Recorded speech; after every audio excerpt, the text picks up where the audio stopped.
Merci Alpha Blondy, toujours prêt à rendre conscient à tous nos Africains, sinon aux Africains, aux chefs d'État, et aussi à l'extérieur du fait qu'ils ne savent pas ce que c'est que l'Afrique. Si l'Afrique n'est pas dans l'histoire, Sarkozy sait que aujourd'hui, la prison fera son histoire.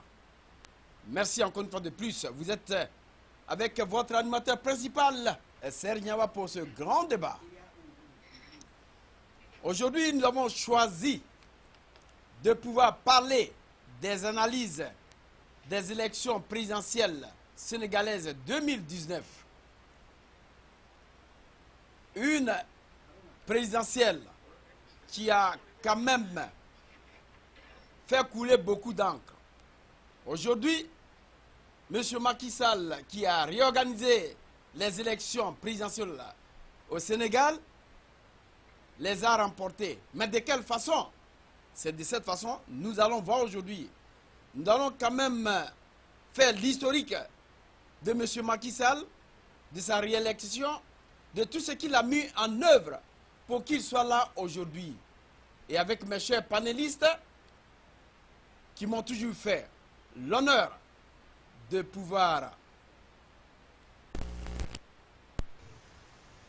avec moi, dans ce studio, sur ce plateau, parler de la réalité de ce qui se passe dans le continent africain.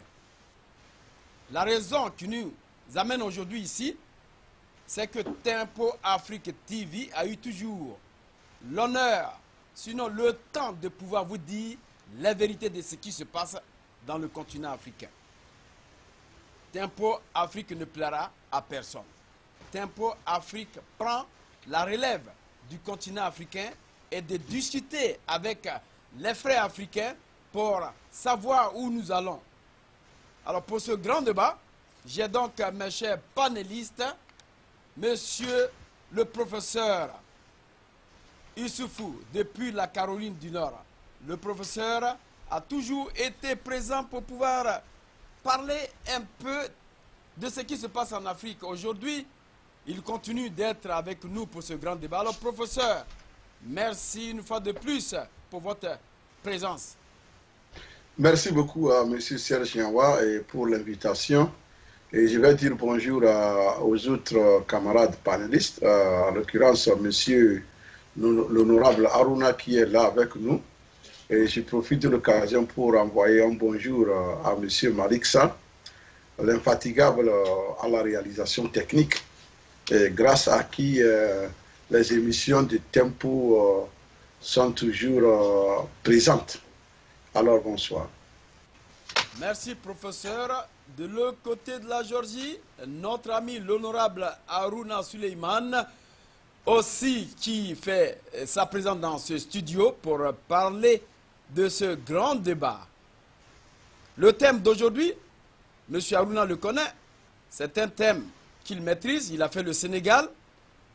Et vers la fin de cette émission, nous allons parler du Togo et du Bénin, ce qui se passe au Bénin. Alors, l'honorable, encore une fois de plus, je voudrais vous remercier d'être avec nous dans ce studio.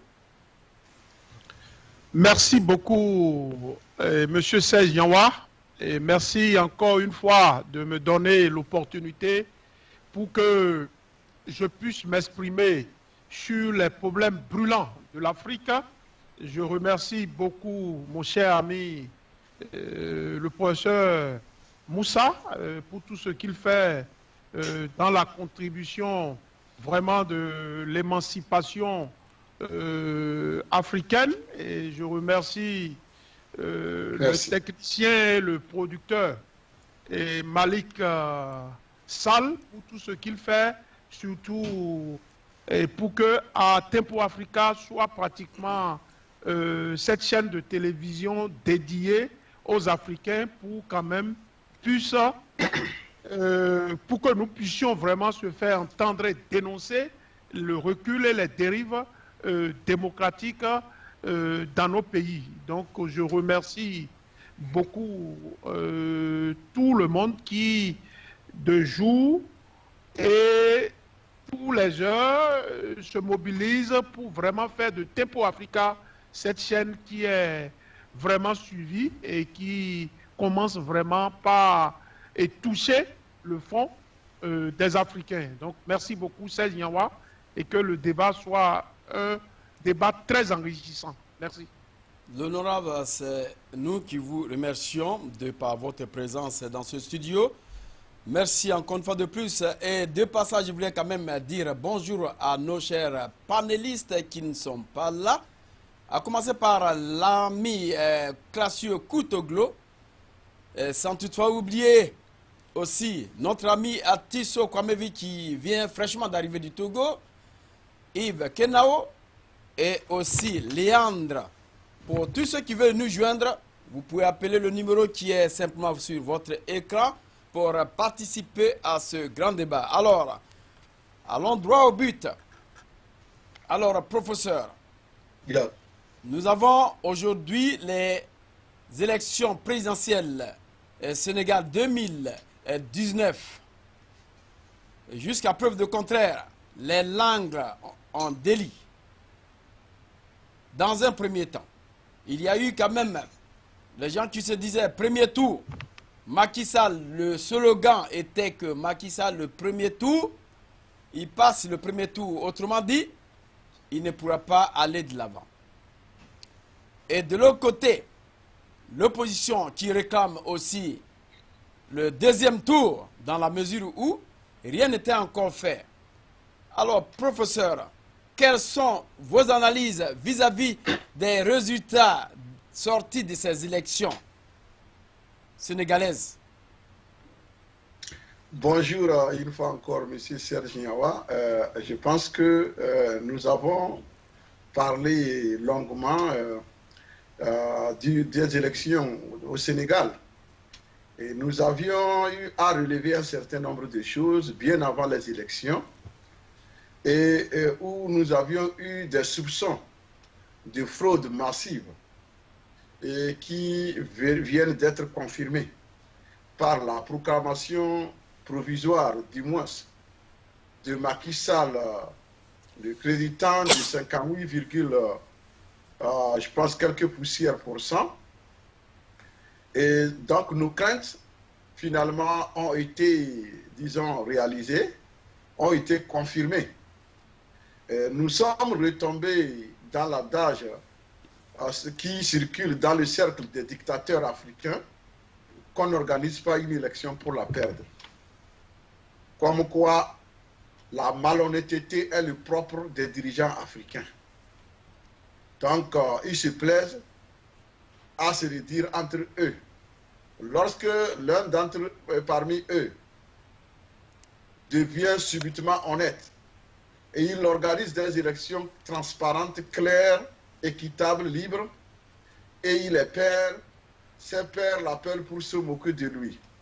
Depuis quand on organise une élection pour la perdre?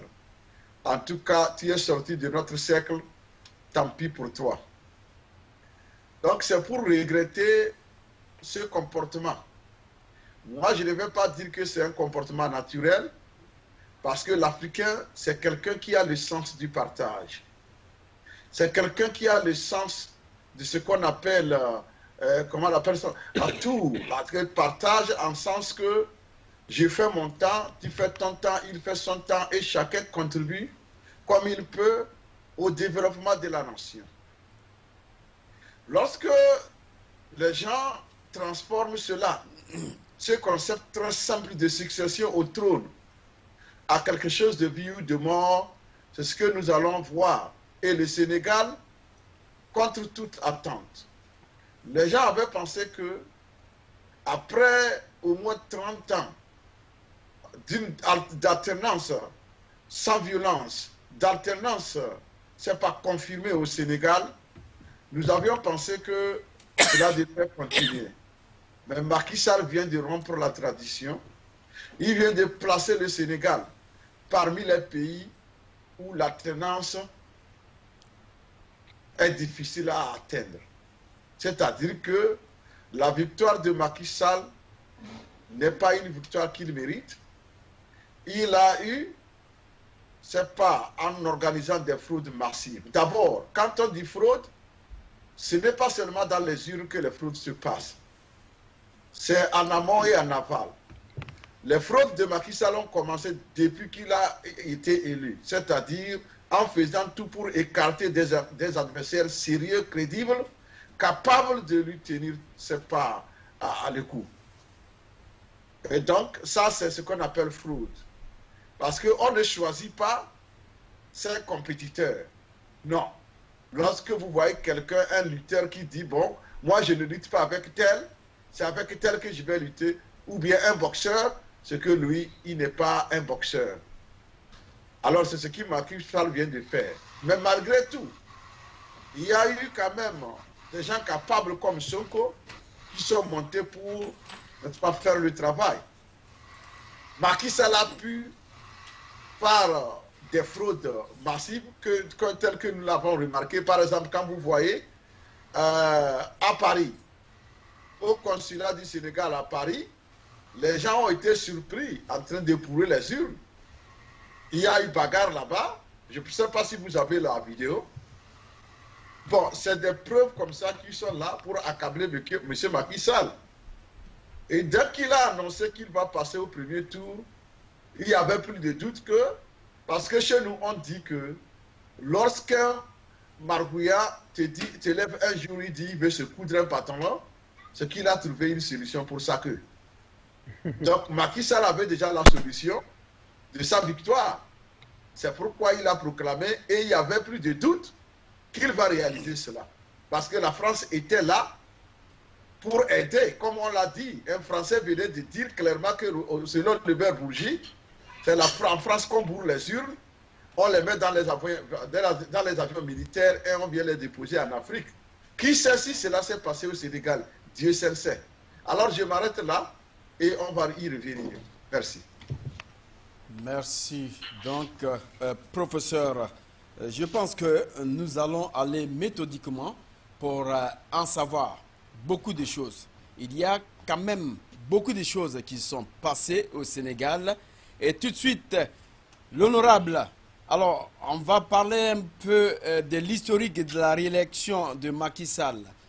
Qu'est-ce qui s'est passé jusqu'à preuve de contraire, depuis la Constitution jusque-là, professeur, l'honorable?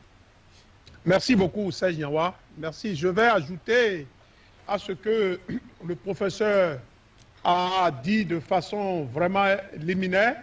Et je vais replanter le décor pour qu'on puisse aller sur le cas du Sénégal, que j'appelle d'abord un hold-up électoral. Il y a eu effectivement un hold-up électoral et nous allons analyser ce hold-up électoral, pour ne pas dire un gangstérisme électoral.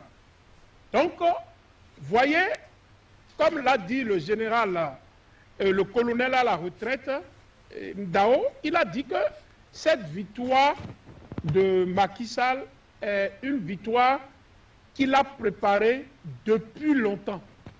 Et comme l'a dit le professeur, frauder une élection ne veut pas dire nécessairement échanger ou soit substituer les bulletins de vote ou soit falsifier les procès-verbaux. Donc, la fraude et la tricherie que nous avons eue dans le cas du Sénégal est beaucoup plus scientifique. Tout est parti du fait que le parrainage a été institué pour déjà contraindre les adversaires politiques et à avoir une projection en ce qui concerne l'électorat même qu'il faut substituer. Donc, il y a eu cela. Donc, et vous savez, de 27, nous sommes arrivés à 5. Et cela est passé, sur un coup de paye. Et vous savez, il y a eu Aminata Sall qui a attaqué le système et qui a vociféré partout que, voilà, ce n'est pas possible, que cette stratégie de parrainage, c'est pratiquement une stratégie de Macky Sall pour frauder les élections et pour éliminer les adversaires. Mais paradoxalement, cette même personne qui a décrié une partie de la supercherie électorale au Sénégal, aujourd'hui, est en train, a supporter le candidat Macky Sall. C'est un paradoxe. Et l'histoire va retenir cela.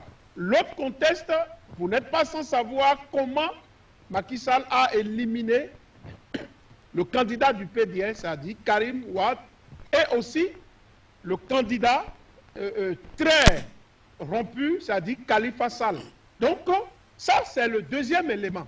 Ajouté à ça, il y a le contexte de recensement où il y a eu près de 1 500 000 voix qui n'ont pas été pris en compte et qui, dans un autre contexte du chiquier, s'est vu apparaître. Troisième élément. Quatrième élément, c'est que pendant toute la campagne, nous avons vu comment l'argent a vraiment, régné en maître au Sénégal. Donc, et aussi, bien avant ça, quand on va partir depuis l'origine de cette orchestration, vous savez que la constitution sénégalaise a été changée. Donc, nous sommes pratiquement dans une nouvelle république. Donc, il fallait nécessairement que tout soit mis en œuvre pour que Macky Sall puisse gagner ces élections et puisse se présenter à un troisième mandat. Aujourd'hui, les Sénégalais sont en train de voir la démarche, cette démarche de fraude, et tout maintenant est en train d'être connecté ensemble. Donc, on peut déduire de ce qui s'est passé que les 58% que Macky Sall proclame qu'il a eu ne sont pas vrais. Voyez par exemple la démarche du Premier ministre Dione, qui déjà, avec les 27 candidats qui étaient en liste au départ, a dit que ne vous en faites pas, il y aura au finish 5. Ça s'est confirmé.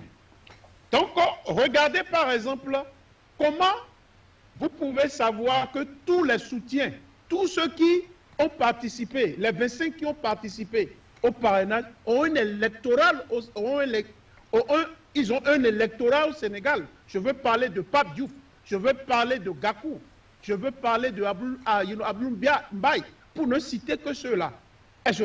Donc, Idrissa Seck, c'est une référence au Sénégal. Sonko, regardez cette révélation.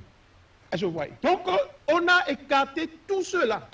Et maintenant, on dit qu'il y a eu 50% des élections gagnées par Macky Sall. C'est faux. Parce qu'on a voulu que les résultats soient comme ça. On n'a pas voulu que Sonko soit deuxième, parce que la radicalisation de Sonko, il pourra vraiment contester avec véhémence les résultats de ces élections. Donc on a préféré laisser Idrissa Seck faire les frais du second tour, parce qu'on sait qu'il sera sommé par les religieux pour qu'ils puissent laisser faire. Donc c'est ce qui s'est passé. Donc c'est une impossibilité mathématique qu'au Sénégal, un candidat puisse gagner au premier tour. Donc il fallait nécessairement orchestrer la chose, et comme je vous l'ai dit, cette stratégie a été mûrie dès l'entame. Il fallait nécessairement que Macky puisse enfariner et endormir, et j'allais dire massacrer l'opposition. Donc, il a violemment massacré l'opposition pour se faire élire. Et avec, bien sûr, le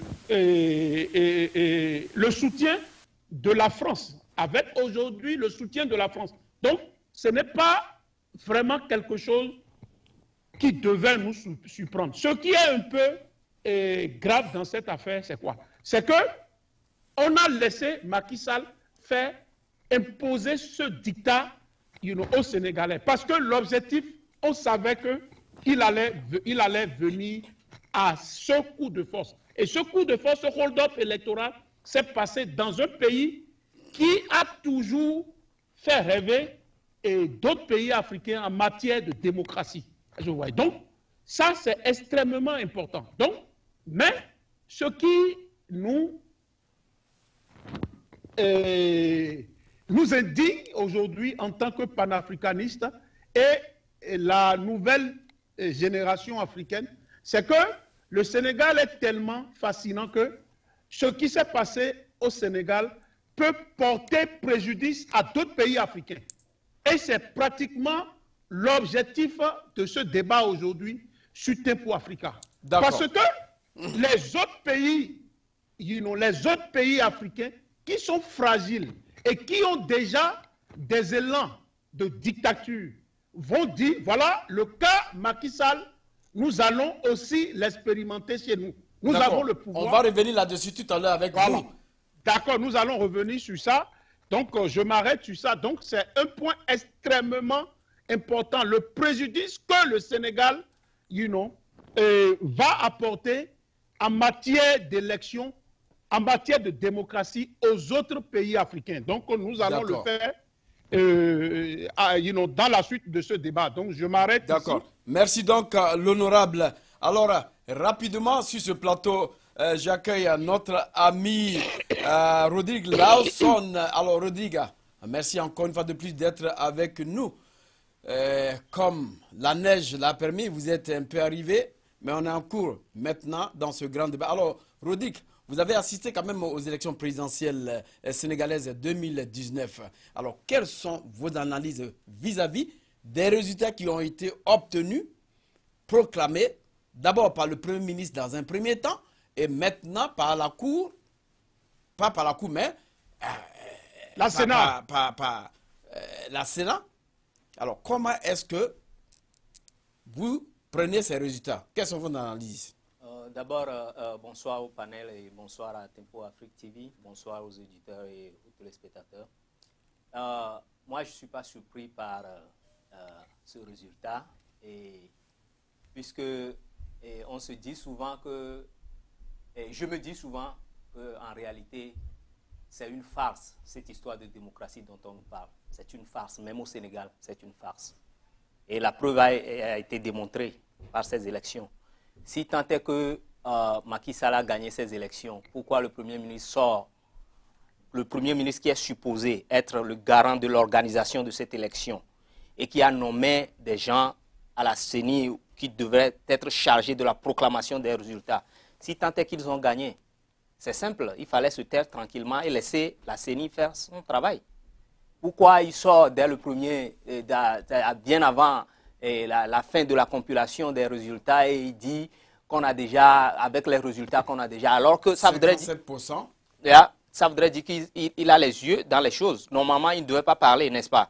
Mais s'il a parlé, c'est pour préparer l'opinion à ce résultat-là. Puisque Macky Sall, même déjà, au niveau de la campagne, préparait déjà la population sénégalaise au premier tour. Puisqu'ils ont dit qu'ils veulent passer au premier tour. Comment se fait-il que vous allez aux élections? Vous ne savez pas ce qui va se passer et vous dites que vous allez passer au premier tour. C'est vrai, et on dira que bon, ok, il faut avoir l'espoir. Il faut intimider les candidats aussi. Mais, en disant je vais gagner au premier tour. Je vais gagner au premier tour. Mais les réalités sont là. Comme l'a déjà expliqué l'honorable et le professeur, regardez le poids des adversaires politiques. Donc, Macky Sall disant aux gens que, bon, il allait sortir au premier tour, on ne refuse pas, on dira que, bon, chaque candidat peut prétendre ce qu'il veut.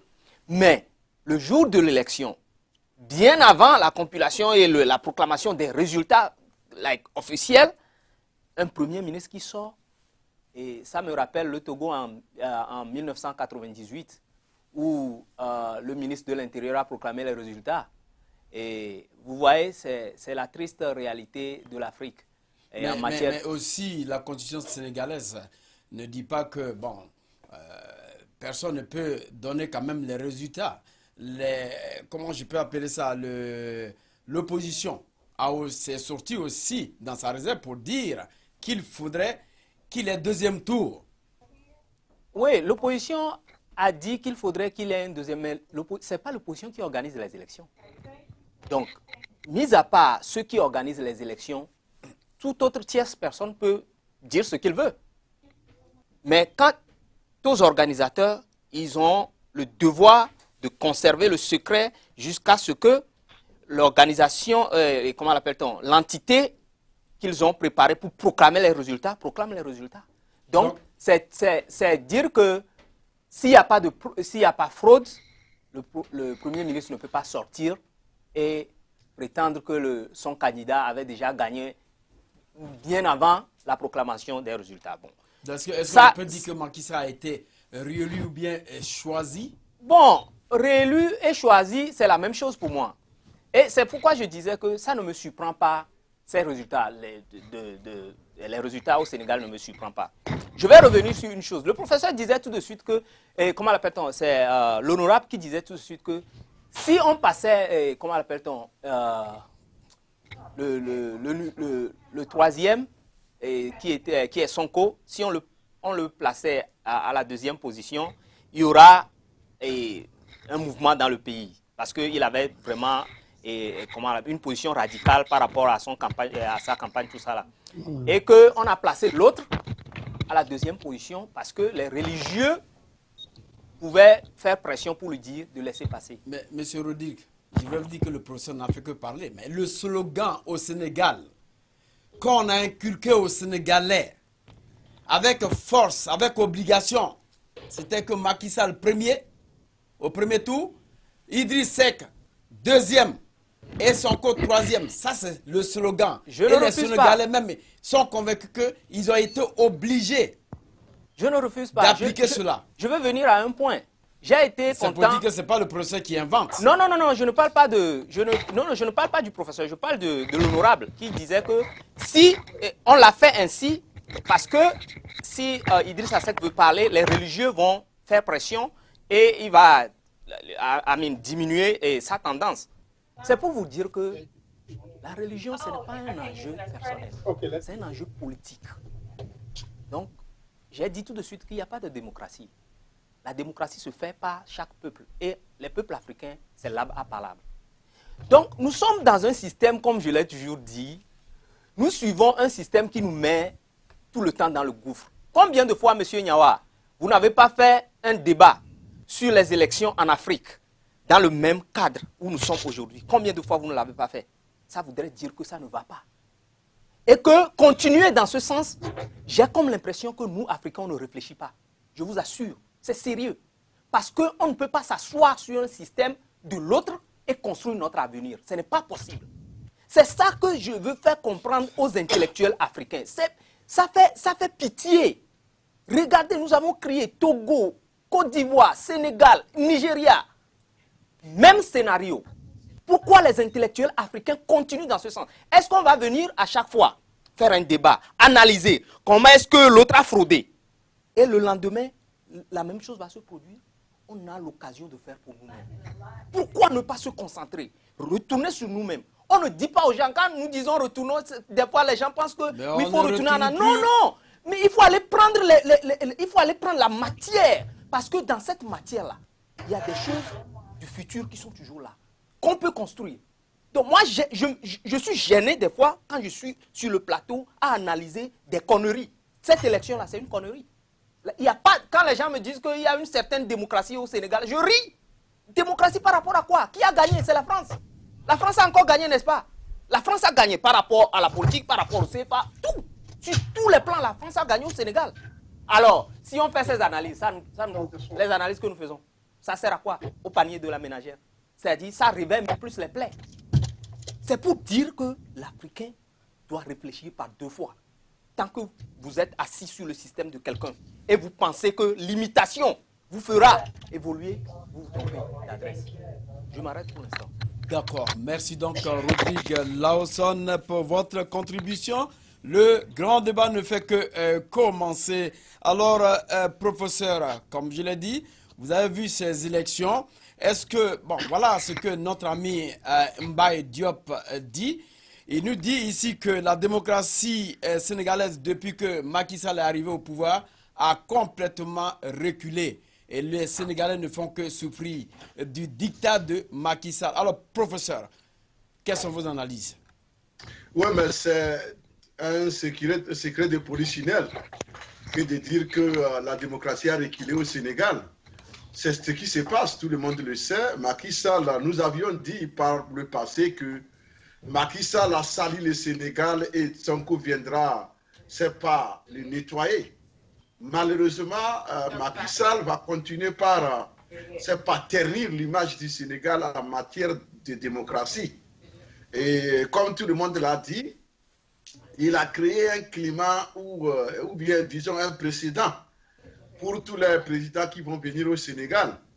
Dès qu'on arrive, on crée des tribunaux, c'est pas à un seul sens, à sens unique, pour pouvoir traquer ses adversaires politiques, afin de les éloigner, n'est-ce pas, des candidatures, pour pouvoir s'opposer à sa présidence. Vous avez vu que lorsque Macky Sall l'a fait au Bénin, rien ne s'est passé. Non, je dis au Bénin, au Sénégal, rien ne s'est passé. Au Bénin, Talon est en train de lui emboîter les pas. Il est en train de faire la même chose. On essaie de créer toutes les conditions possibles pour rendre impossible la participation des adversaires gênants. Et donc, c'est ce que moi je regrette au Sénégal. Et nous disons que nous le prenons pour référence. Mais aujourd'hui, nous ne pouvons plus tourner vers le Sénégal pour dire, regardez, il y a un exemple de démocratie réussie parce qu'il y a alternance à chaque fois que les gens le veulent. Nous ne disons pas que Macky Sall, il fallait qu'il fasse nécessairement un mandat pour partir. Non, mais nous disons qu'il faut que le jeu soit franc et sincère pour permettre à tout le monde, n'est-ce pas, de compétir sur le même pied d'égalité. Lorsque cela n'est pas fait, alors nous sommes obligés de dénoncer ce qui s'est passé et ça s'appelle fraude électorale. Comme nous l'avions souligné, les fraudes, ce n'est pas seulement bourrer les urnes, c'est depuis le début du processus. Lorsque 3 ans auparavant, on a rapidement voulu se choisir ses adversaires à l'élection en faisant tout pour écarter ceux-là qui sont à même, n'est-ce pas, de causer des problèmes. Et je sais que dans beaucoup de pays africains, il y a de ces petits sorciers-là qui sont en train de s'entendre pour imiter ce que Macky Sall a fait. Puisque désormais, on n'aura plus, c'est comme ça. Les fraudes sont faites du début jusqu'à la fin.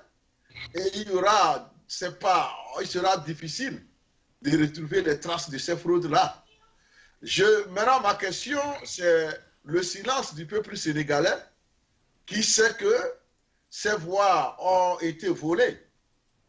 Son silence, c'est ça qui me fait un peu, qui me tique un peu, parce que lorsqu'un peuple a été, triché, il le manifeste. Bon, maintenant, c'est comme si Macky Sall les a hypnotisés et dès qu'on a proclamé les résultats de 58%, il a fini par les paralyser. Alors, c'est là où moi je ne comprends rien. Mais professeur, je pense que depuis, nous avons vécu la démocratie au Sénégal, comme les gens le disent. Est-ce que le sang a une fois coulé? Il y a un autre Sénégalais qui nous appelle pour nous dire Macky Sall a déjà pris le pouvoir et non seulement ceci, mais il fallait que Macky Sall fasse un deuxième mandat pour partir. Donc, est-ce que les Sénégalais doivent investir les rues pour réclamer la victoire? Alors, ils n'ont qu'à nous dire clairement qu'ils n'ont pas voté pour les autres et que c'est eux qui ont voté pour Macky Sall. Là, nous n'allons plus parler de ça. Ils n'ont qu'à nous dire vraiment, les 58%, Macky Sall les a mérités. Et puis bon, il n'y a plus de débat sur Tempo. C'est tout. D'accord. Alors, merci. Professeur, l'honorable, avant d'arriver à vous, on va revenir directement dans notre studio pour essayer de parler avec notre ami Yves Kenao qui vient d'être sur le plateau à l'instant même. Excusez-moi. Alors, mon cher Yves Kenao, vous avez analysé les élections présidentielles au Sénégal. Vous avez traité de ces élections du chaos. Alors, Macky Sall, quoi qu'on fasse, il est déjà à la tête du Sénégal. Il est président. Alors, comme les Anglais le disent, what's going to be the next? Voilà, tu as bien fait de dire ça. J'ai eu la semaine passée à faire des analyses sur les élections présidentielles du 24 février 2019 passé. Et je disais que c'était un chaos. C'était des élections paillots, comme mon ami l'honorable aurait pu le dire. Ce sont des élections paillots. C'est un chaos total. Mais le plus important pour moi, et surtout dans mon émission, je parlais donc des fraudes sur tout le long du processus et que les Turgalais doivent, s'ils pensent et s'ils estiment que cette victoire leur a été volée, qu'ils réclament au moins d'une manière haute et forte un second tour. Mais dès la proclamation des résultats par la commission qui est chargée, électorale qui est chargée de le faire, j'ai remarqué un comportement étrange de la classe politique de l'opposition sénégalaise. Oui, mais c'est le Premier ministre qui est venu d'abord annoncer les élections. Je sais ça. Voilà. Maintenant, quand le jeudi, les résultats provisoires ont été annoncés, la réaction de ce peuple-là qui réclame être victime d'un hold-up électoral m'a surpris. C'est ça. Il n'y a ni condamnation, il n'y a ni réaction, et tout était passif. Je ne demande pas aux gens de sortir dans les rues. Je ne demande pas aux gens de crier sur les toits, de casser. Je ne demande pas aux gens de prendre les armes. Mais quand vous attendez les adversaires politiques, les opposants politiques dire « Nous rejetons fermement ces élections, mais nous n'allons pas faire des recours ». C'est comme vous dites, vous m'avez triché, je ne reconnais pas votre victoire, mais je ne vais pas me plaindre. Mais je crois qu'à Thiès, il y a eu quand même des manifestations. Non, j'arrive. Si vous dites que vous contestez, vous rejetez formellement, mais vous n'allez pas vous plaindre. Alors taisez-vous et acceptez la victoire du gars et félicitez-le. Là, vous changez la page. C'est-à-dire qu'au lieu d'être contestataire, vous faites le fair play. Vous jouez au jeu, le fair play, c'est la politique. Maintenant, vous condamnez en disant vous rejetez fermement. Dans la tête, vos deux supporters, ça veut dire quoi? Vous n'êtes pas d'accord. Et quand le dirigeant dit qu'il n'est pas d'accord, c'est qu'il pousse la base à sortir dans la rue, à casser. C'est là que je n'ai pas compris le comportement de Idrissa Seck et de Ousmane Sanko. Je n'ai pas compris du tout. Où ils se taisent, ils félicitent Macky Sall, bravo, nous allons nous préparer pour les 5 prochaines années, et le peuple est silencieux et calme, mais ils sortent, ils disent, ils rejettent, et écoutez bien le mot, fermement, sans dire les raisons pour lesquelles ils rejettent fermement, sans dire ce qu'ils vont faire, et quelle est la force dont ils disposent pour rejeter fermement. Ils ne l'ont pas dit. C'est pourquoi je devrais faire une autre émission, mais je l'ai annulée parce que ça n'avait pas de sens. Donc, selon vous, qu'est-ce qui attend le président? Le truc, moi, mon entendement à cela, et ce que je vous dis, mon entendement à ce comportement étrange, c'est que dans les coulisses, il y a eu un arrangement. On a dit à Idrissa Seck. Mais on vous avait dit sur ce plateau que M. Idrissa Seck était quand même un pion de Macky Sall, mais il est venu quand même pour prouver. Voilà. Maintenant, qu'est-ce qui s'est passé? On a dit à Idrissa Seck, bon, fais semblant que tu n'es pas d'accord, mais les prochaines élections, nous allons te faire élire. C'est ce qu'on lui a dit. Et c'est ça qui fait que... Et à son coup, parce que c'est... Voilà. Il est beaucoup... Voilà. Et du coup, il dit, bon, je rejette, mais je ne fais pas de recours. Alors ne rejetez pas, applaudissez Macky Sall et dites-lui, la prochaine fois, je vais mieux me préparer. Maintenant, vous savez, on continue. Merci, merci. Alors, l'honorable, vous avez quand même entendu mes chers panélistes depuis le studio de Tempo Afrique TV de Minnesota. Alors, l'honorable, oui, merci beaucoup. avec cette constitution qui a été mise en place depuis fort longtemps, une constitution changée du fait que Macky Sall, et qui était d'abord à 7 ans, et en même temps, on la porte à 5 ans, jusqu'à preuve de contraire. Est-ce que nous pouvons dire que dans cette constitution, il y avait un piège que les Sénégalais n'ont pas compris pour que aujourd'hui Macky Sall soit porté président et le compteur soit mis à 0? Non, mais ça, c'est beaucoup de Sénégalais avertis ont compris la stratégie. Et avant d'élaborer ce point qui est extrêmement important, M. Kenao a dit quelque chose de très important. J'ai eu la même réaction, c'est vrai. Et le comportement, soit la réaction surtout de Idrissa Seck, n'a pas été totalement une réaction trop bien, dans la mesure où il rejette fermement ses résultats et dans le même temps, il dit qu'il n'y aura pas de recours. La preuve, l'un des avocats du président Macky Sall, Sen, a dit que c'est parce qu'il n'avait pas vraiment d'éléments de contestation. Mais si vous voyez la démarche de Idrissa Seck, c'est parce qu'il se dit que même s'il contestait, la victoire a été déjà acquise à l'avance. Donc, il fallait qu'il puisse élucider cela dans sa sortie. Sonko n'était pas dans une position pour le faire parce qu'il est arrivé en 3e.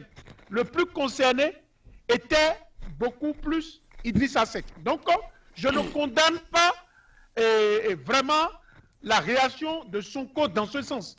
La personne qui devait décrier cela avec une certaine force, c'était Idrissa Seck. Mais je suis d'accord avec M. Kenao, il ne pouvait pas dire que je rejette ces résultats et que je ne vais pas faire recours. C'est paradoxal. D'accord, revenons sur maintenant la démocratie. Contradictoire. Je vois. Donc, je partage cela. Et ça, vraiment, c'est quand même un peu dommage. Mais je rappelle à M. Kenao qu'au niveau de l'université, il y a eu beaucoup de manifestations qui ont été vraiment réprimées et encadrées par les forces de l'ordre. Il y a eu vraiment à l'université une ambiance vraiment très très chaude après la programmation des résultats. Et vous savez qu'il y a eu la machine lourde partout sur l'étendue du territoire sénégalais. Donc, ça, c'est une parenthèse. Maintenant, revenons sur ce que mon cher ami Nyanwa est en train de poser par rapport au fait que le piège a été vu. Et aujourd'hui, vous avez vu l'avocat, Maître Boubacar, qui avertit Macky Sall pour dire que le 3e mandat ne sera pas possible au Sénégal. Donc, les élites sénégalaises sont déjà en train de donner la voix pour décrier cette supercherie. Ici, à Tempo Africa, nous avons été les premiers à annoncer cela. Nous avons été les premiers à dire que c'est une des raisons, coûte que coûte, que Macky Sall voulait, si vous voulez ce slogan, Macky Sall au premier tour ou rien. Donc, il savait qu'il préparait le 3e mandat. Donc, maintenant, je pense que ça, le destin du Sénégal est pratiquement entre les mains du peuple sénégalais pour, une fois, anticiper ce rêve et cette supercherie de Macky Sall où nous sommes dans un contexte d'une nouvelle république. Et si M. Serge Yanwa le permet, je voudrais mettre en relief ce préjudice de ce qui s'est passé au Sénégal. C'est-à-dire la stratégie, c'est quoi? La stratégie est la même partout. Au Sénégal et au Bénin, dans mon pays. On veut changer la constitution. Le président Talon a essayé de forcer 2 fois. Ça n'a pas été possible.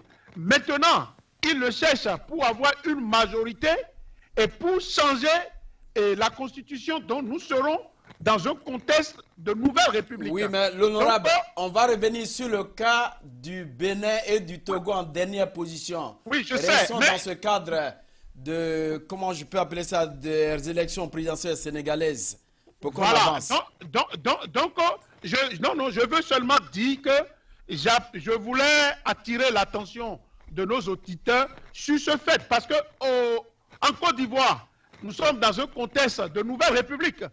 Au Bénin, nous voulons aller dans un contexte de nouvelle république. Au Togo, donc c'est pour vous dire que c'est des stratégies pensées. C'est des stratégies pensées.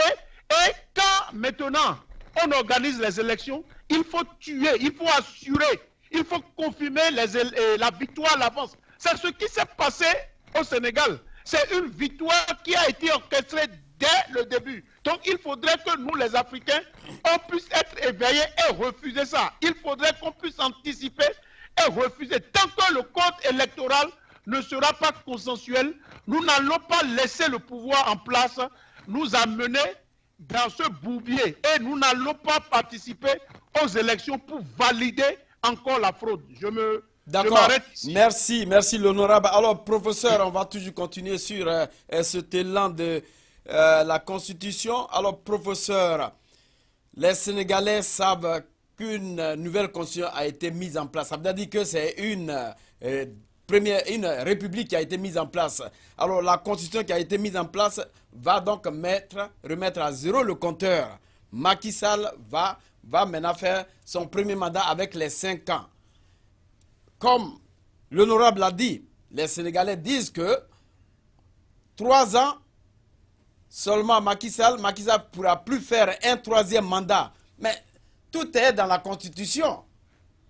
Alors, monsieur le professeur, est-ce que vous pouvez un peu départager ces Sénégalais qui ne font plus fi à la Constitution, mais disent que monsieur Macky Sall va faire seulement un seul mandat dans cette première constitution? Bon, il ne faut pas oublier que la façon dont les chefs d'État africains commencent par jouer avec les constitutions, on dirait, c'est pas des jouets pour enfants. C'est ça inquiète un peu. Et j'étais en train de, c'est pas, lire quelque part où Dr. Martin Luther King, qui était cité, il dit que lorsque vos chefs d'État, si votre chef vous traite, c'est pas comme des sauvages, il faut vous comporter en son égard comme des animaux. C'est-à-dire que c'est ce qui crée les violences, les manifestations auxquelles on assiste en Afrique. Lorsque quelqu'un vient, il taille une constitution sur mesure, dans le sens de se préparer à faire plusieurs mandats, pensant que les autres sont des bêtes, il oublie qu'il s'adresse aux gens. La façon, cette violence, comment l'appelle-t-on, calme, qu'il vient de, c'est pas, orchestrer vis-à-vis de son peuple, quand le peuple peut réagir, il va réagir aussi à la hauteur du mal que celui-là a fait à ce peuple-là. Alors ceux-là qui disent que bon, il fera seulement ce mandat, malgré la Constitution, il ne pourra pas faire du 3e mandat, je ne peux pas dire qu'ils se trompent. Peut-être qu'ils veulent aussi se montrer sauvages, comme celui-là qui vient de le faire à leur vis-à-vis. Parce que normalement, la Constitution ne devait pas se faire pour juste une seule personne, se tailler ça et puis c'est fini. on prépare déjà un troisième mandat, donc il faut changer la constitution. En Côte d'Ivoire, Alassane Ouattara l'a fait, et il est en train de courir partout pour faire croire aux gens que non, non, non, non. Mais je sais qu'il a envie d'être candidat. Mais malheureusement pour lui, chez lui, c'est un peu plus fort que lui. Son rêve ne se réalisera jamais. Mais au Sénégal, la balle est dans le camp du peuple. Et comme nous le réclamons, si le peuple pense qu'il lui a donné 58%, qu'est-ce qui va l'empêcher de lui donner encore 58% au troisième mandat? C'est la question qu'il faut se poser. Mais est-il dit que l'histoire politique se joue devant tous ceux-là qui l'animent? Et Macky Sall, au moment venu, verra s'il pourra faire avaler la pilule aux Sénégalais ou les Sénégalais lui feront faire le contraire. Ça, pour le moment, je ne peux pas deviner. Mais je sais qu'il a causé déjà une confusion quant à ce qui concerne la constitution au Sénégal. Et je sais qu'à la fin de ce mandat qui veut entamer, il y aura assez de soubresauts au Sénégal. Il y aura assez de débats, beaucoup de manifestations par rapport à ça. Et ça sera par la faute de Macky Sall. Parce qu'il n'avait pas à faire cela. Moi, je vais m'arrêter là pour le... Merci, professeur. Alors, la même question va avec Rodrigue et puis avec M. Kenao. Alors, c'est cette même constitution. Aujourd'hui, les Sénégalais ils disent qu'il n'y aura pas de troisième mandat pour Macky Sall. Mais la constitution qui a été mise en place, elle remet les compteurs à zéro. La même population qui n'a pas surgi au moment où Macky Sall a été élu président, c'est le même peuple qui n'a pas surgi quand Macky Sall a été président. Est-ce que ce même peuple-là va surgir lorsque Macky Sall va demander un autre mandat parce qu'il est à son premier mandat avec cette nouvelle république que j'appelle la nouvelle constitution? Monsieur Kenao. Bon, Monsieur Serge, permettez que je vous dise que Yves Kenao a toujours pensé que le peuple africain n'existe pas. C'est vous qui le dites. C'est pourquoi j'ai dit Yves Kenao. Yves Kenao a toujours pensé, et il continue par penser, que le peuple africain n'existe pas. Pourquoi est-ce que vous le dites? Je m'explique. Imaginez-vous que c'est en Afrique toujours que on dit que les présidents qui sont à la tête ne sont pas aimés. Et c'est toujours ces mêmes présidents qui sont élus par les peuples. C'est ça. Si ces peuples-là existaient réellement... Est-ce que vous croyez qu'ils sont réellement élus par le peuple, M. Kenao? Moi, je ne fais que lire. Est-ce qu'ils sont réels? Je ne fais que lire et dire ce que je vois.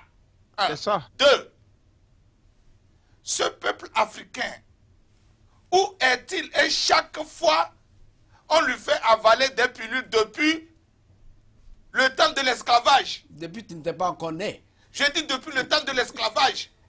On est venu chercher nos grands-parents. Le peuple africain était là. Il n'a rien fait. La colonisation est venue.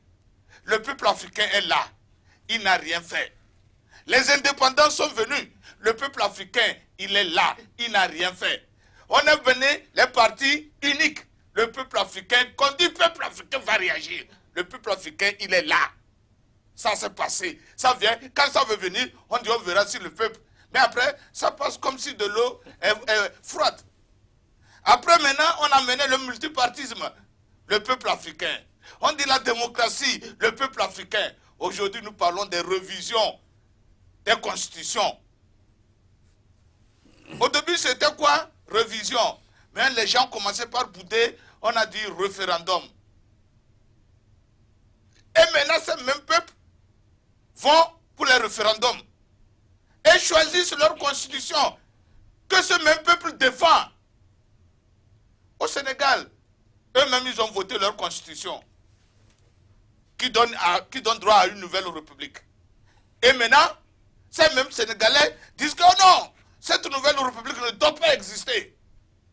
Parce qu'elle permet à Macky Sall d'aller à un troisième mandat. Mais ils ont beaucoup applaudi avec cette nouvelle constitution. C'est ce que je veux dire. Où est ce peuple-là? Et quand ces leaders sont toujours éliminés, On ne le voit pas. C'est pourquoi Yves Kenao dit et il répète à tous ceux qui veulent bien l'entendre que cessons d'accuser les Macky Sall. Cessons d'accuser les Ouattara. Cessons d'accuser le Béninois là, Talon. Parce que si nous existions réellement... Vous n'avez pas parlé d'Alpha Condé. Alpha Condé, pas un troisième mandat. Sassou Nguesso, que sais-je encore? C'est parce que ce peuple dont les gens parlent n'est que virtuel. Il n'existe pas.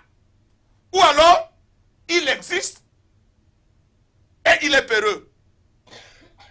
Ou alors il existe, il est peureux. Donc en ce moment, je suis d'accord avec vous. Le peuple existe, mais il ne peut pas sortir. Je dis où alors? Parce que tout peuple qui existe, à un moment de son existence, réagit. On a vu les États-Unis. L'Angleterre avait dominé les États-Unis. À un moment donné, les Américains en avaient marre. Et ils ont dit, vous savez, nous allons réclamer notre indépendance. Et le peuple américain s'est libéré, s'est affranchi. Donc le on ne les a pas achetés. achetés. Il n'y avait pas d'esclavage aux États-Unis pour le peuple américain. Mais ils ont dit aux Anglais, enough is enough. Et ils sont sortis. Quand est-ce que nous, Africains, depuis l'esclavage jusqu'à 2019, quand est-ce que nous, Africains, nous allons dire à l'univers entier, que nous en avons assez d'être les derniers, d'être les esclaves? Quand? C'est la question, c'est la problématique. Qu'on se mette autour des tables, discuter que Macky Sall a volé ou Faure Gnassingbé a volé, ça ne nous conduira nulle part. Comme, vous savez, les constitutions, qui les créent? C'est les plus forts du moment. C'est ce que nous ne savons pas. C'est les plus forts du moment. La constitution américaine a été écrite par ceux qui étaient les plus forts. Et ils l'ont écrite selon les circonstances de leur temps. Comment faire pour bloquer ceci, pour bloquer celui-là, ou pour faire ceci? C'est ça. Les Macky Sall, les Faure Gnassingbé, les Sassou Nguesso, les Ouattara écrivent les constitutions de leur temps. Et si nous ne faisons pas attention, les constitutions africaines deviendront comme des petits pains. Et que quiconque viendrait demanderait à sa femme, confesse-moi le pain là de cette manière. Alors que si le peuple africain existe réellement, j'ai toujours dit, nous n'avons que ce temps-là, right now, de faire changer les choses. Que les gens ne me disent plus qu'on ne peut pas faire ceci ou qu'on ne peut pas faire cela. Si nous disons à nos enfants qu'ils peuvent tout faire, s'ils ont la volonté, ou s'ils se croient, s'ils se font confiance, pourquoi nous ne pouvons pas dire au peuple africain, regardez dans les yeux au peuple africain qui existe ou qui n'existe pas, que si tu te fais confiance, si tu as la volonté de sortir, de te délivrer des mains de tes oppresseurs, tu sortiras. Sinon, Macky Sall n'opprime pas le peuple sénégalais. Faure Gnassingbé n'opprime pas le peuple togolais. Tous ces gens-là, c'est le peuple lui-même qui s'opprime. Non, ceux-là eux-mêmes, eux, ils aiment leur peuple. Mais ceux-là qui sont obligés de rester et de faire le sale boulot. Le sale ce qu'on leur demande. Ce qu'on leur demande. Je vous dis, si on me met là, vous allez vous dire un jour que oh, mais c'est pas Yves Kenao qui parlait comme ça sur tes pots. C'est la même chose parce que vous avez en même temps le fusil derrière et puis vous travaillez. Voilà, vous avez le fusil derrière, mais vous travaillez. Vous refusez de travailler. Le lendemain, on dit que quelqu'un qui a eu une rébellion quelque part, ou bien on dit qu'il a été abattu. Mais c'est ça. Et je vous dis, avant de terminer, je vais retourner sur ce que mon cher Rodrigue disait.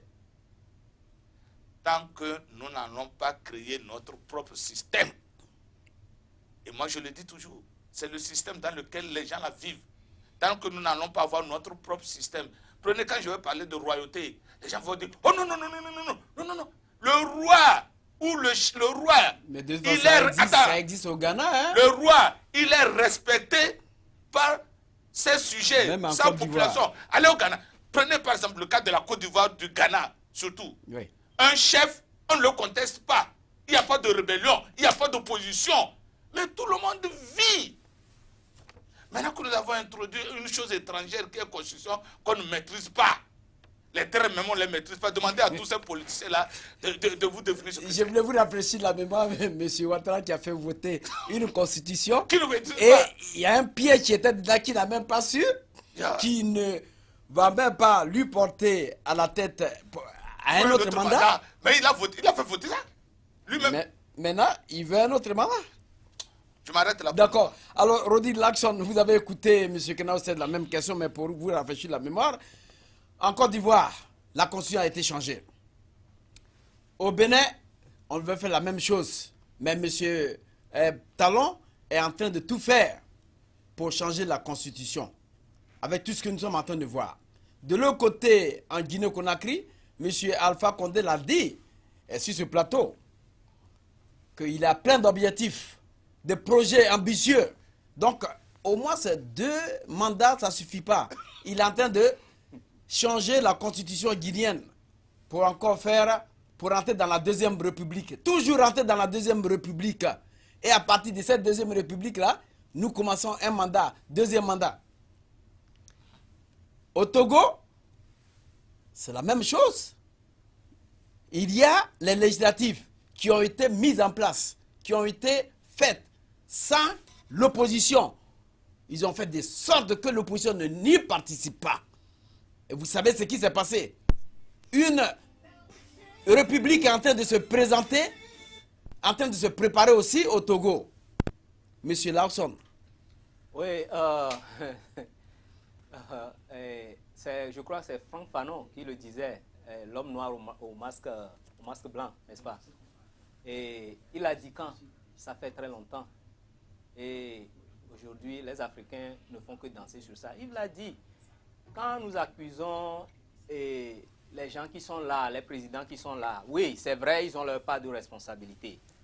Mais le problème, c'est que quand vous parlez de constitution, les institutions de nos nations en Afrique viennent d'où? La question que nos intellectuels doivent se poser, c'est ça. Les institutions viennent d'où? Comment vous pouvez transporter les institutions d'autres nations et les imposer à vos réalités? C'est-à-dire, nous-mêmes, on est dans cette histoire d'imitation. On pense qu'on va imiter l'autre et arriver. On ne peut jamais y arriver. Les réalités qui sont dans le pays bantou, par exemple, est-ce que c'est la même réalité qu'il y a en France?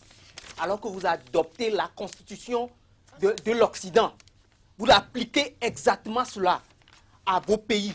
Et les gens se plaignent qu'on change les constitutions, qu'on peut changer, comment l'appelle-t-on, son pantalon? Quoi de plus normal? Ils vont changer la constitution tant que nous serons dans les imitations. Ils demandaient maintenant tout de suite que, c'est-à-dire les gens sont surpris qu'on continue. C'est jusqu'à quand? C'est jusqu'à ce que l'Africain sera désaliéné. Parce que l'aliénation fait croire à l'Africain qu'en imitant le blanc, il va se développer. Oui, en imitant ce que l'Occident fait, il va se développer. Alors, il ne voit pas le piège. Le piège, c'est que l'Occident, lui, il est content. En nous mettant dans cette imitation-là, ils nous mettent sous leur emprise. Parce que la question, c'est quoi? L'enjeu, c'est un enjeu de domination, je l'ai toujours dit. Tant que les peuples africains seront sous ce système d'imitation, croyant qu'ils sont en train de se développer, nous, on évolue. Regardez le capitalisme.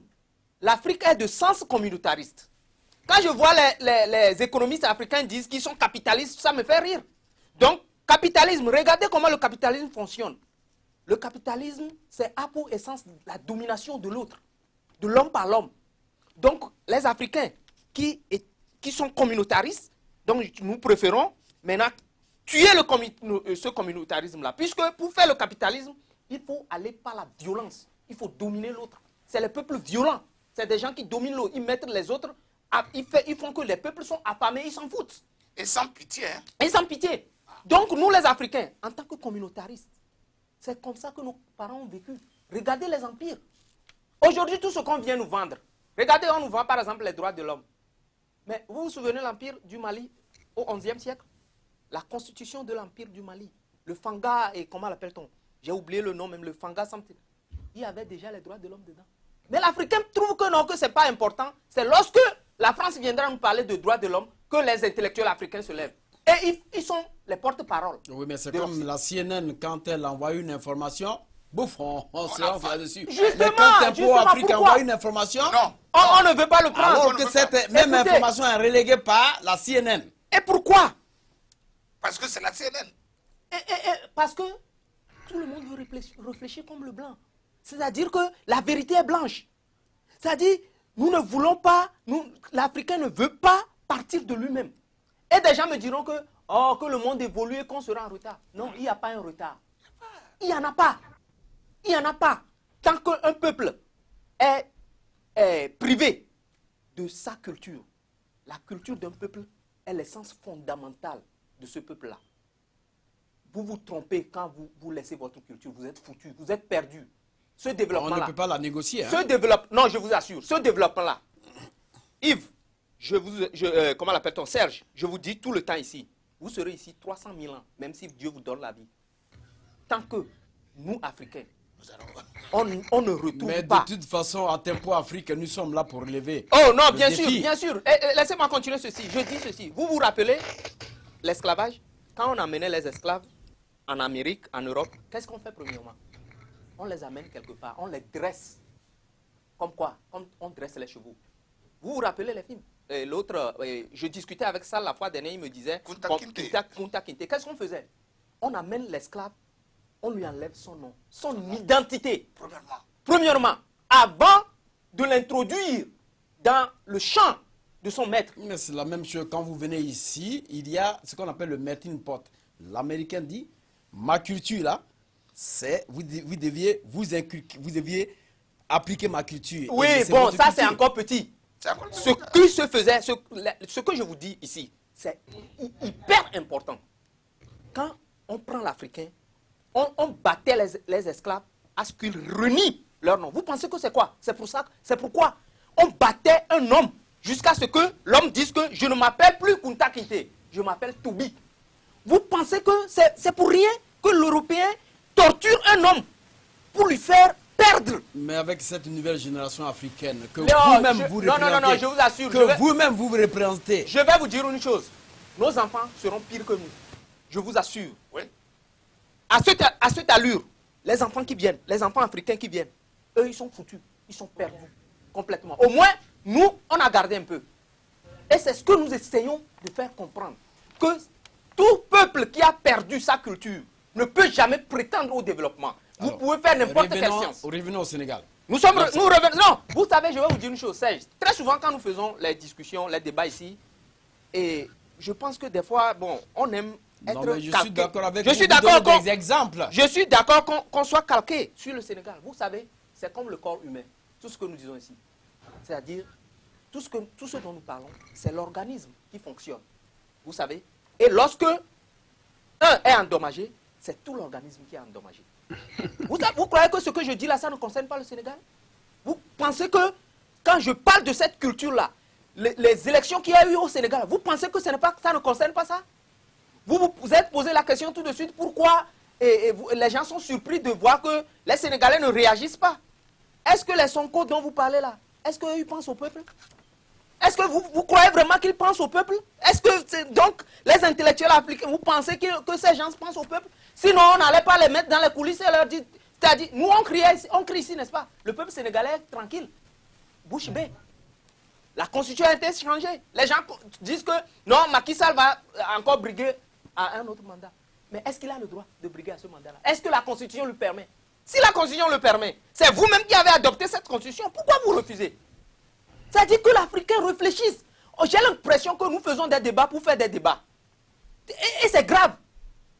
Et cela, mais le ici, professeur l'avait dit. Tempo Afrique, nous faisons des débats pour changer la mentalité. Ah, changer la mentalité, Voilà, ce oui. n'est pas suivre le blanc.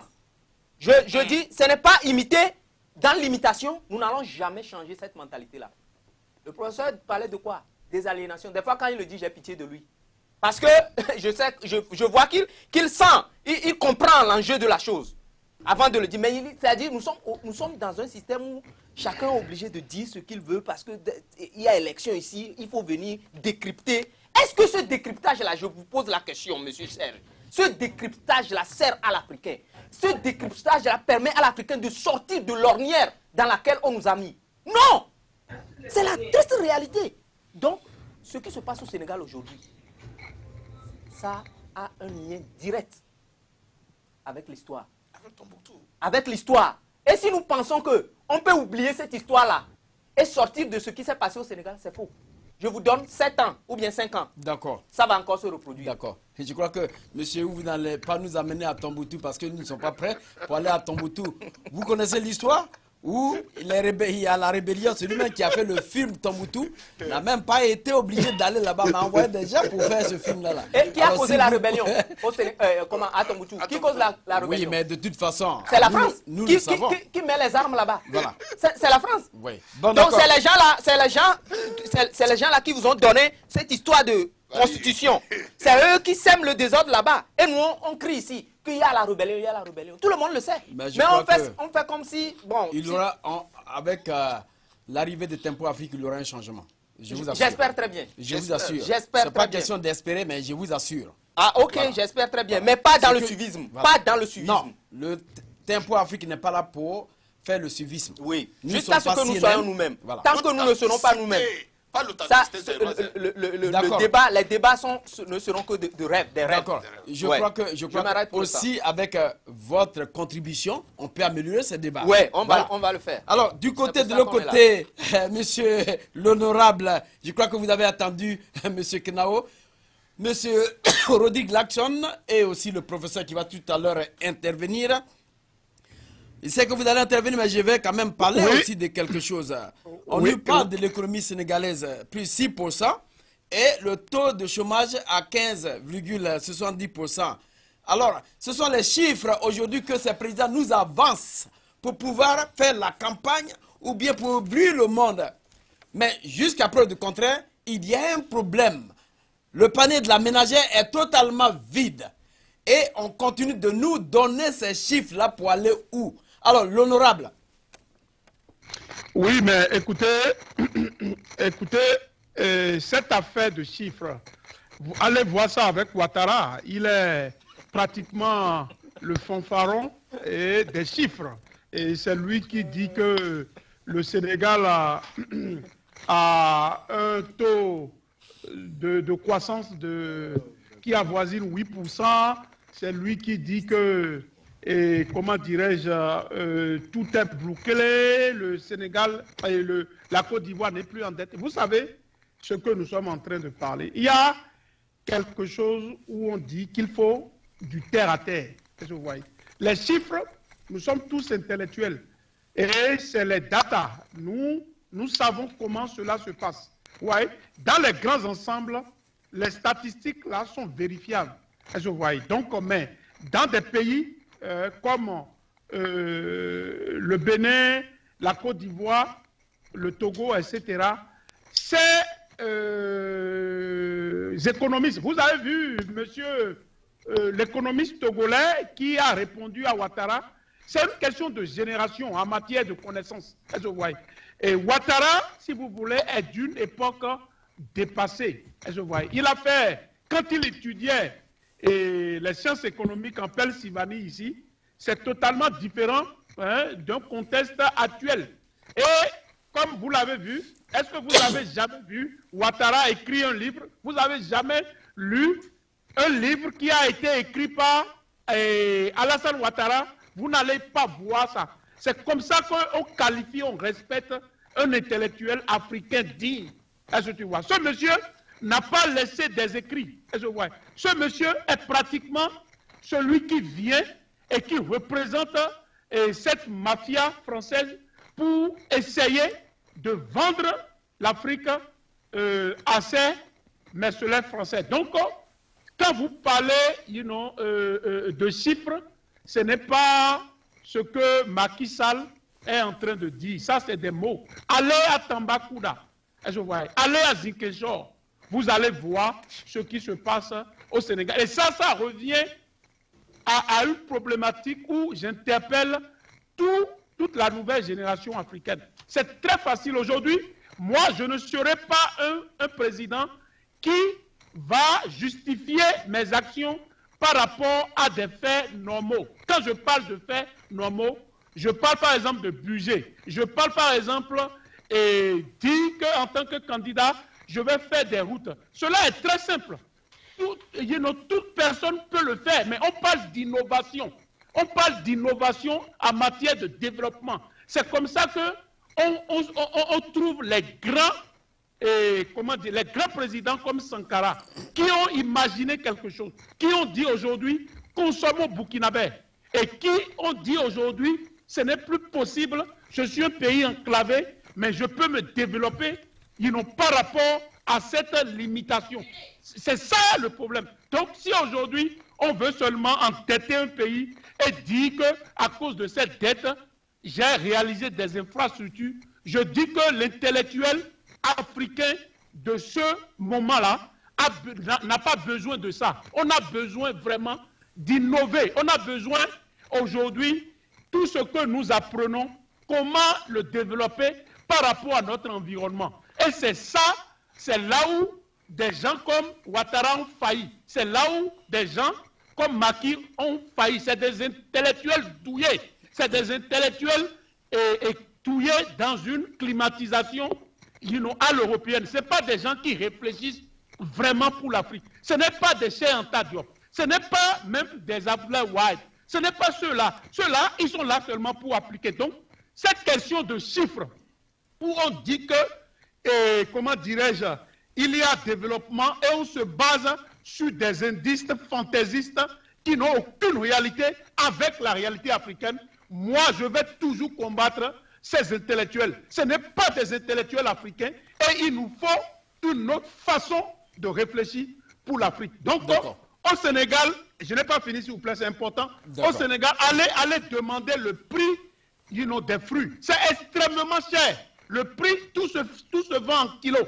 Et quand je vous dis que tout se vend en kilos, même le pain, la vie est extrêmement chère au Sénégal. Donc, quand un clan s'approprie les richesses d'un pays et veut propulser cela au large, je dis que c'est faux.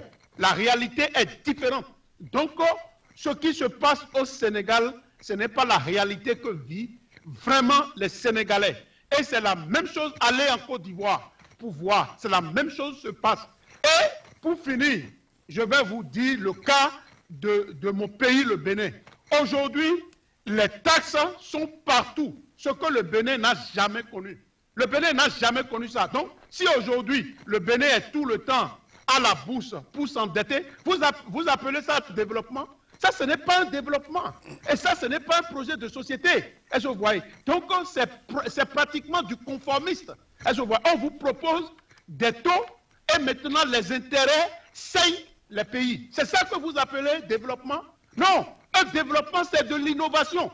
Ce n'est pas, comment dirais-je, faire du budget et définir un budget et appliquer. C'est trop facile. On n'est pas allé à l'école pour faire ça. On ne peut pas réfléchir de cette façon simpliste. L'Afrique, les pays africains ont trop de problèmes. Pour avoir des dirigeants fantaisistes et des dirigeants à défaut comme ces gens-là. Donc, ce que je veux dire, et pour finir, cela c'est quoi? C'est vraiment un cri d'alarme, c'est un cri de cœur. Les gouvernements africains, en particulier au Bénin et au Togo, on ne peut pas accepter que des codes électoraux soient taillés sur mesure et on va les faire avaler à la population. Il faudrait que nous trouvons un système, un mécanisme pour aller à l'encontre de ceux qui embastillent et fraudent les élections en nous proposant des codes électoraux taillés sur mesure et après ils vont venir par le biais d'une nouvelle constitution pour s'éterniser au pouvoir. C'est de ça qu'il s'agit. Donc il faudrait que nos débats ici puissent aller dans ce sens. Il faudrait qu'on combatte ces présidents qui le font. Et je donne vraiment, je fais un coucou au président Ouad qui a gagné les élections au Sénégal et qui a passé service. Malgré qu'il était au pouvoir, il pouvait faire la même chose que Macky Sall. Il ne l'a pas fait. Donc il a perdu les élections et avec élégance, il a quitté le pouvoir. Je vois. Donc, c'est de ça qu'il s'agit. On va revenir tout à l'heure à vous. Je ne sais pas si on va... On va parler du Bénin tout à l'heure et du Togo. On va déjà débattre le cas du Bénin, si vous voulez. Oui, je ne sais pas. on va le faire, mais dans un premier temps, on va donner la parole au professeur. Oui, parce qu'il faut savoir que le Bénin, il y a eu des morts. Le Bénin n'est plus le Bénin que vous connaissez. Donc on reviendra là-dessus. Merci. Alors, professeur, je crois que vous avez écouté vos amis panélistes. Et je sais que vous allez quand même apporter quelques additifs. Mais il faut savoir que aujourd'hui, Macky Sall a été réélu. Il y a quand même beaucoup de choses qui l'attendent. Il y a beaucoup de projets qui ne sont pas encore finis. Il y a beaucoup de crédits qui ont été contractés. Il y a aussi ces crédits qui ont quand même pris part à la campagne de M. Macky Sall. C'est le pauvre contribuable sénégalais qui en souffre. Alors, professeur, Macky Sall va commencer son mandat. Les Sénégalais, qu'est-ce que les Sénégalais attendent de lui, d'après vous? Oui, mais qu'est-ce que les Sénégalais avaient eu de lui avant ce nouveau mandat? C'est la même chose. C'est du bis repetita qui va se produire. Et à l'approche des élections de 2024, il va encore commencer à courir. Politique de grande réalisation, politique de grands travaux. Il va aller endetter le Sénégal. Et puis bon, et il miroite les choses. Et puis la population est là, toujours affamée. Ce que moi, je vais rappeler à ces chefs d'État. Le pouvoir est fait pour servir le peuple. Et l'argent, lui, est fait pour servir un besoin. Mais ces gens-là confondent tout. Ils ne savent pas que l'argent, c'est pour servir des besoins. Ils ne savent pas que le pouvoir, c'est pour servir le peuple. C'est ce qui se passe dans presque tous ces pays-là. Ils veulent les deux à la fois. Ils veulent garder le pouvoir et ils veulent aussi voler de l'argent. C'est ça. Et ils ne font rien avec ça. Le pouvoir ne sert pas le peuple, l'argent ne sert pas aux besoins. C'est moi, je suis tellement fatigué de parler de ces présidents-là où, bon, on souhaite que tel arrive et quand il arrive, c'est la même chose. Mais je ne vais pas dans votre voix, professeur. Pas me mettre à accuser les peuples africains. Parce que accuser les peuples africains, c'est comme si on dit que les présidents-là, ils n'ont rien fait, ils n'ont pas tort. Non, ces présidents aussi sont membres de ce peuple-là dont nous parlons. Mais c'est à cause de leur mauvaise foi. C'est à cause de leur, sens d'indignité qui fait que, bon, le peuple se retrouve devant des faits accomplis et il ne sait plus ce qu'il faut faire. C'est ça. C'est Frantz Fanon qui a dit que il n'y a rien de plus irrationnel que lorsque un homme doué de raison fait face à l'irrationnel. C'est ça. Il ne comprend rien parce que le comportement de nos chefs d'État relève de l'irrationnel.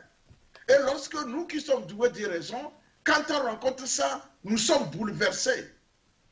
Nous sommes déséquilibrés parce que ça ne fait pas sens. Ces gens-là n'ont pas de limite. Ils se comportent comme ça parce qu'ils veulent coûte que coûte garder le pouvoir. Ils oublient la fonction même du pouvoir.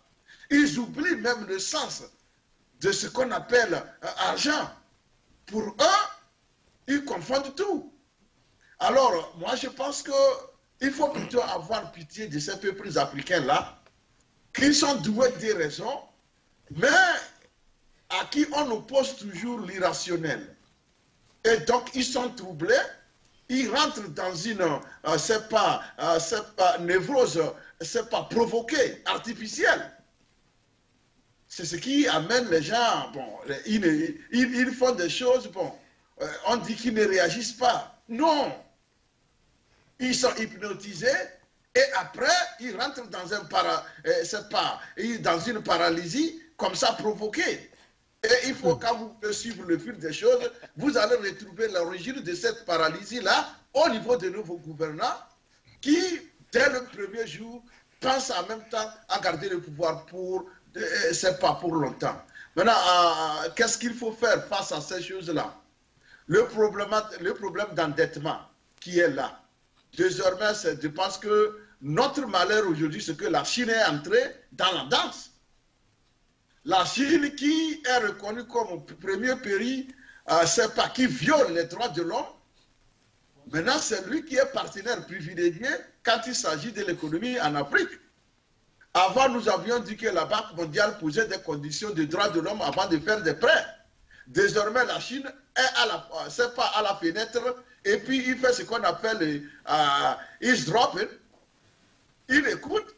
Dès que la Banque mondiale pose une condition, la Chine s'ouvre et dit non, s'il ne veut pas vous donner 2 milliards, moi je suis prêt avec 20 milliards. Je n'ai pas de conditions à vous poser. C'est ce qui fait que le Macky Sall ont pu à la dernière minute endetter le Sénégal pour pouvoir construire tout ce qu'il y a. Nous ne disons pas que les métros, tout ça là, ce n'est pas bon. Qui va prendre ces métros-là pour pouvoir, amortir les frais? Le peuple n'a pas d'argent. Il n'a pas de moyens pour faire les affaires, pour sauter de métro en métro, pour aller revenir parce qu'il n'y en a pas. D'accord. L'argent dans le métro, là, il va être utilisé par les mêmes gens du pouvoir à crédit. Et ils vont l'endetter. 10 ans après, ils vont fermer les portes. C'est fini. C'est ça qui nous embête dans ce développement tous azimuts en Afrique. C'est ça. Donc, je vais rapidement toucher le point de Rodrigue. Oui, tout est lié. C'est comme, c'est pas une chaîne, c'est un système. De la culture à l'économie, à tout est lié, même jusqu'aux croyances religieuses. Tout est lié. Vous voyez? Donc, on ne peut pas dire que quand on parle de ceci, on ne parle... Non! Tout est lié. C'est un système clair. Et lorsque vous allez pouvoir prendre soin de votre culture, je pense que vous pourrez faire des choix économiques qui sont les choix qui vont vous bénéficier. Aujourd'hui, beaucoup de pays africains ne savent même pas quelle idéologie ils sont en train de suivre. Ils n'ont pas de système. Ils sont là comme ça. Et puis bon, ils sont à la merci des étrangers. Quand vous prenez l'exemple du Togo, celui-là, le premier conseiller constitutionnaliste économiste du Togo, c'est un criminel blanc qui est en train de fuir la justice en France. J'ai nommé Charles Debache. C'est lui qui conseille au Togo, faites ceci, faites cela. Ça, c'est juste un exemple en passant pour vous dire que dans les gouvernements africains, partout où vous passez, il y a de ces gens-là qui conseillent ces présidents-là. Ces gens-là n'ont rien à voir avec les réalités africaines. Ils ne comprennent rien, mais pourtant, ils sont les mieux écoutés. Vous vous attendez à quoi? Et là, alors là, moi je dis que le peuple africain, il faut pouvoir plutôt avoir pitié de lui. Parce que il a des gens devant lui qui n'ont aucune notion, n'est-ce pas, de l'intérêt national. Ils sont là pour servir des intérêts étrangers et aussi longtemps que nous n'aurons pas, n'est-ce pas, à faire des choix propres à nous et à faire en sorte qu'on puisse comprendre les choix que nous sommes en train de faire, on n'aura rien. Vous voyez? Donc moi je vais m'arrêter là. Je sais que nous attendons vivement débattre